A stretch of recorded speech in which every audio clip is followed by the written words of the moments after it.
Assalamualaikum warahmatullahi wabarakatuh. Perkenalkan, nama saya Hanum Zara Fawasyanti dengan NIM 24 16 10 10 10 23. Di sini saya akan menjelaskan mengenai potensi bahasa Indonesia menjadi bahasa internasional. Bahasa adalah jembatan. Ia bukan hanya sekedar alat komunikasi, tetapi juga pintu masuk menuju budaya, cara berpikir, dan identitas sebuah bangsa. Di antara ratusan bahasa di dunia, bahasa Indonesia memiliki posisi yang istimewa. Meskipun belum sepopuler bahasa Inggris, Mandarin, atau Spanyol, bahasa Indonesia menyimpan potensi besar untuk tumbuh menjadi bahasa internasional di masa depan. Saat ini, bahasa Indonesia digunakan oleh lebih dari 270 orang sebagai bahasa nasional dan bahasa persatuan.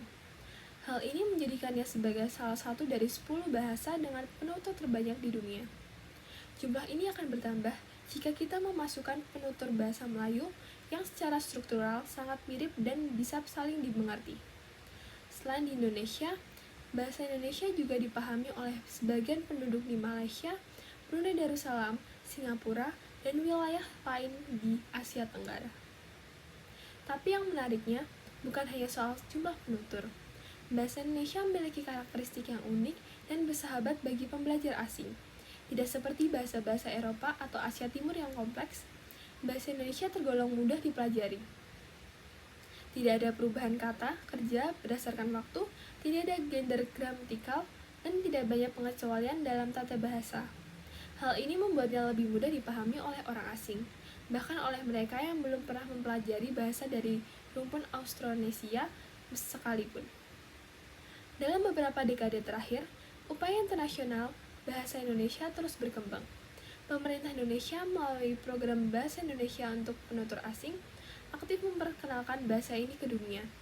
Saat ini, sudah ada lebih dari 50 lembaga pengajar bahasa Indonesia untuk penutur asing di luar negeri, mulai dari universitas di Australia dan Korea Selatan hingga ke pusat kebudayaan di Eropa dan Amerika.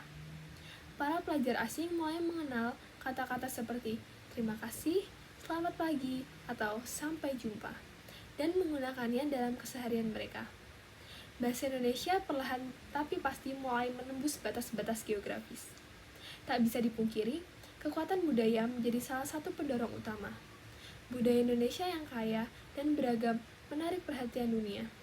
Seni tarik, musik tradisional, batik, kuliner, hingga filosofi hidup seperti gotong royong dan toleransi menjadi daya tarik tersendiri. Banyak orang yang jatuh cinta pada budaya Indonesia, lalu tertarik untuk mempelajari bahasanya. Di era digital, seperti sekarang, media sosial menjadi alat penyebaran yang efektif. Lagu-lagu Indonesia diputar di luar negeri, film dan serial lokal masuk festival internasional dan platform streaming global. YouTuber gamer hingga vlogger Indonesia memiliki jutaan pengikut dari berbagai negara. Melalui semua itu, bahasa Indonesia menjadi semakin dikenal dan digunakan. Dari sisi geopolitik dan ekonomi, posisi Indonesia semakin kuat sebagai negara dengan ekonomi terbesar di Asia Tenggara dan anggota G20. Peran Indonesia di panggung internasional semakin signifikan. Banyak investor dan pelaku bisnis global yang menjalin kerjasama dengan Indonesia. Dalam konteks ini, kemampuan berbahasa Indonesia menjadi nilai tambah. Di dunia diplomasi, bahasa Indonesia mulai digunakan dalam pertemuan-pertemuan internasional, terutama di kawasan ASEAN. Namun, tentu saja, jalan menuju pengakuan global tidaklah mudah.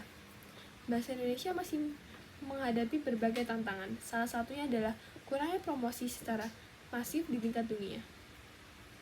Bahasa Indonesia belum memiliki lembaga global yang setara dengan British Council untuk Bahasa Inggris, Institut Confucius untuk Bahasa Mandarin, atau Alliance Francaise untuk bahasa Prancis.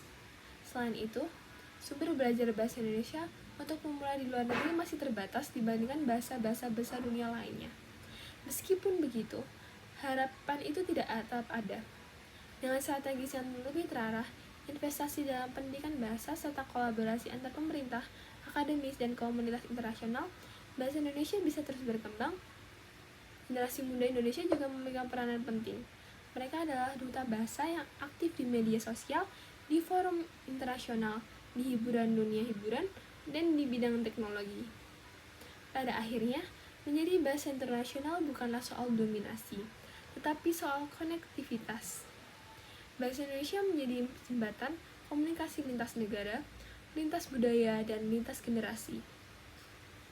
Dengan kesederhanaannya, kekayaan budaya, serta semangat kebersamaan yang terkandung di dalamnya, bahasa Indonesia layak untuk dikenal, dipelajari, diapresiasi oleh dunia.